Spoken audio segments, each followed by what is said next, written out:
일본 정부가 후쿠시마 제1원전 오염수를 바다에 방류하기 위한 설비 시운전을 하면서 실제 방류가 초읽기 들어갔습니다. 걱정의 목소리가 큰데요. 국회 대정부 질문에서도 연일 공방의 소재가 됐습니다. 직접 확인해 보시죠. 민주당이 부산 서면에서 집회를 하는 바람에 애꿎은 부산 횟집이 다 피해를 보고 있습니다. 올여름 휴가철 횟집 장사 망하게 생겼습니다. 똑같이 정화된 물이라고 할지라도 화장실에서 나오는 물은 깨끗이 못하다는 인식을 갖고 있지 않습니까? 이게 후쿠시마 오염수가 깨끗합니까 정말? 마셔도 됩니까, 총리님? 제가 오염수를 마시겠다는 얘기를 조용히 한 하세요, 적이 조용히. 없잖아요. 정화된 오염수를 정화된 그 물을 마시겠다. 방사성 세슘 등 다른 핵적이 있는 경우에 오염된 물고기를 장시간 섭취를 하면 암이 발생할 수 있다. 이런 얘기 들어보셨습니까? 과학적이 안 되면 과학적이 대한민국부터 아니라는 나서서 건 반대할 맞잖아요. 거고, 그리고 방류를 하지 못하도록 관련되는 모든 국제적인 재판소 같은 데다가 제소도 할 거고요. 네, 지금 온 국민이 불안해하고 걱정하고 있습니다. 그래서 저런 정쟁이나 공방이 아닌 실제 팩트를 갖고 대책을 논의한 게 맞는 게 아닌가 싶은데요. 그런데 대정부 질문에서 그게 가능했는가? 과연 의원들이 그렇게 했는가? 박 교수님, 어떻게 보십니까? 사실 보는 국민들이 답답할 수밖에 없죠. 네. 뭐 오염수 처리수, 오염된 거 처리한 물을 뭐 마실 수 있냐 없냐, 굉장히 일차원적이고 이분법적인 논란이 지속됐습니다. 사실은 다양하게 바라봐야 되죠.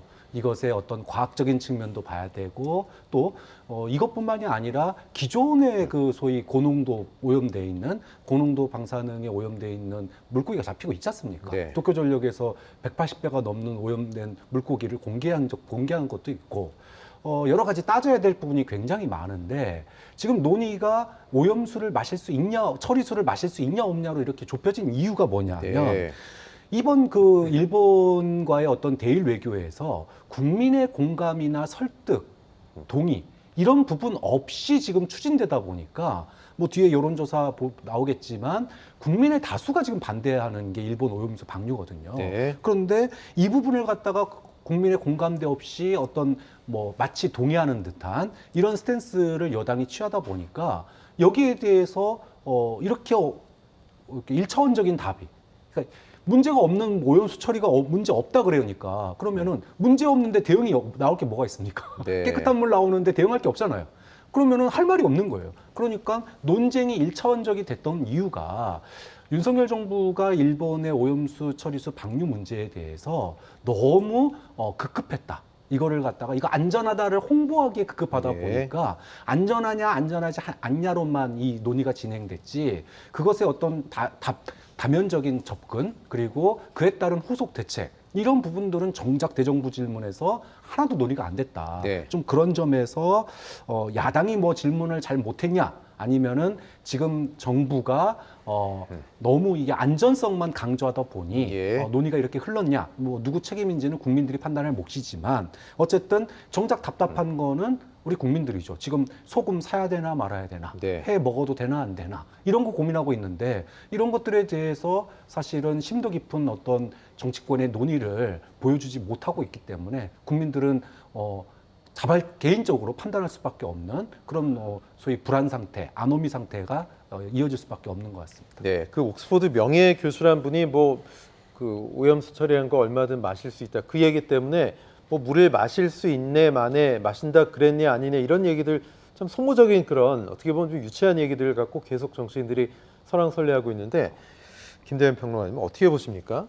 뭐 국회 수준이 뭐 저 정도밖에 안 되는 거죠. 예. 사실 그 오염수가 방류가 물론 정화 과정을 거치는 오염수를 바다에 방류해서 그 방류된 정화된 오염수를 물고기가 먹고 그게 축적이 돼서 방사능의 일부 물질이 사람에게 전이될 수 있다. 예. 근데 그것 때문에 횟집이 망할 지경이다. 뭐 이건 사실은 본질이 아니잖아요. 격가지잖아요. 예. 자, 그리고 일본이 오염수를 방류할지 말지에 대한 결정은 일본이 합니다.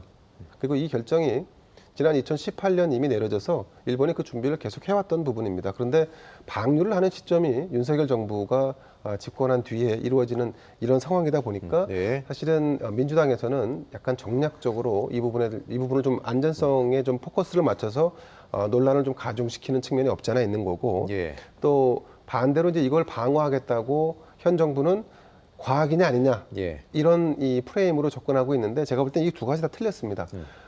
일단 일본의 오염수 방사능에 오염된 이 오염수를 정제 후에 방류한다. 이거에 대한 안전성 여부는 IAEA가 일단 국제 원자력 기구가 일단 판단을 한 번쯤은 해줄 거로 예. 기대를 하고 있고요. 그때까지 조금 우리의 논쟁은 좀 잦아들었으면 좋겠습니다. 그리고 이제 일본과의 문제는 사실은 조금 더 본질적으로 얘기하면 과학이냐 아니냐, 안전이냐 아니냐보다 더 중요한 게 감정의 문제가 있죠. 네. 왜 지금 윤석열 정부가 일본이 방사능에 오염된 물질을 바다에 배출한다는데 그걸 두둔하는 그런 형태를 띠느냐? 뭐 이에 대한 감정이 있는 거죠. 네. 그래서 저는 이 현 정부가 대응을 할 때 국민의 그런 이 반일 감정은 어떻게 개선하거나 바꾸기도 어렵다. 근데 그런 걸 인정하고 그래서 일본을 대하고 일본과의 관계 개선을 할 때 속도 조절이라든가 아니면 아까 박창원 교수님 말씀하셨던 국민의 공감대를 형성하는 사전 정지 작업이 매우 중요하다. 그리고 이제 어쨌든 정부가 그럼에도 불구하고 네. 앞으로 일일 브리핑을 통해서 뭔가 좀 안전성에 대한 예, 국민적 예. 불안감을 해소시킨다고 하니까 그 예. 부분을 좀 기대를 해볼 만하지 않을까 싶습니다. 예, 이 문제에 대해서 정부에서 일일 브리핑을 한다고 하는데요. 오늘 박구현 1차장이 나와서 했습니다. 알프스 처리 후에도 기준치의 최대 2만 배의 방사성 물질, 여전히 오염수 검출 사실이 아니다. 다만 기준치 초과 방사능 농도 측정된 오염수가 그대로 방출된 건 아니다. 어떻게 보셨습니까? 이게 와 닿을까요? 매일 저렇게 나와서 얘기한다고? 일단 정부가 국민 불안을 해소하기 위한 노력을 예. 하고 있다라고 하는 부분들은 뭐 예. 사실은 평가할 수밖에 없는 거죠. 네네. 네, 그리고 그런 노력에도 불구하고 우리 정부가 가지고 있는 한계는 명확하다.